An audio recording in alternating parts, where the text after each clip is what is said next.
as human beings, we desire innately to be able to reach beyond, to touch God.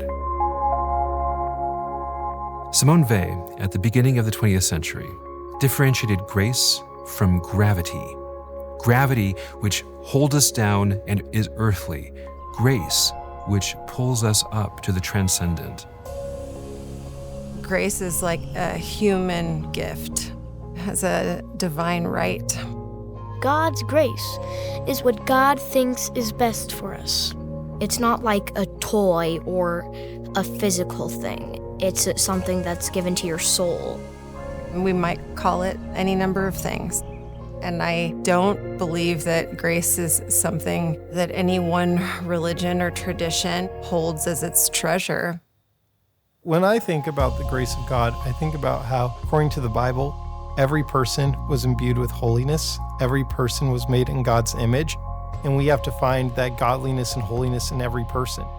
Actual grace nudges to do things like care for the poor, say sorry when it might be hard. Last summer, it's summer camp, and this dude just called me a very dirty word.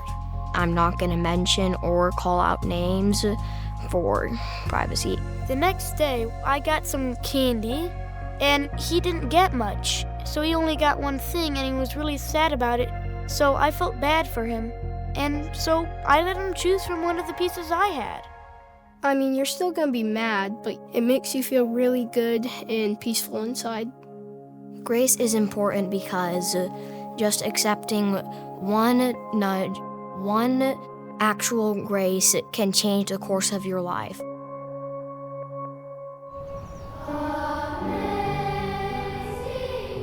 I think fundamentally what grace is about is relationship. God is so passionate about having a relationship with us as human beings that God is willing to overlook all of our shortcomings and our foibles and all the ways in which we mess up. God is never going to let that get in the way of us being together. God's grace is sufficient for us in our weakness. When we are weak, He is strong. A personal story, you probably won't want to use this, but I was sexually assaulted my senior year of high school at 18, and I got pregnant by that assault. And I was a pretty terrified young woman.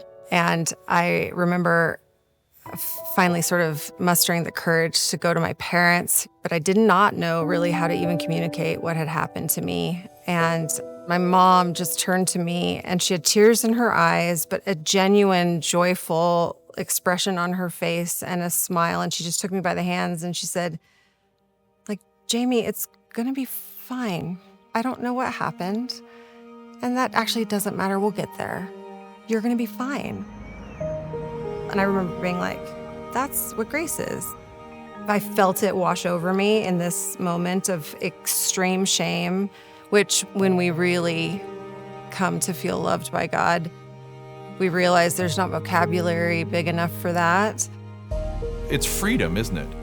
The gift of grace is really being able to know that no matter what, God is always there, ready for a new beginning, and your worst moments are not what make you who you are. In the book of Leviticus, we read, "Be holy people, for I, God, am holy." If we believe in a loving God, that being holy means showing grace to others. We, as a result, are able to create a holier world. We who claim Christ, we who claim faith, we who claim humanity, all have these connecting points. We ought to be manifesting this grace together. It takes only God's grace, humility, and renewed faith to open our hearts and lead us to the path of conversion to encounter Christ in our lives. God's grace is God's presence in the world, and this is essential. The purpose of the cathedral is fundamentally to love the people of the cathedral and this beautiful building which shapes us. And since this is a cathedral for all people, we must love all people. This is meant to be a place where love is celebrated, the love of God, but also the love of each other, that we may be able to be instruments of God's love, to be instruments of God's grace.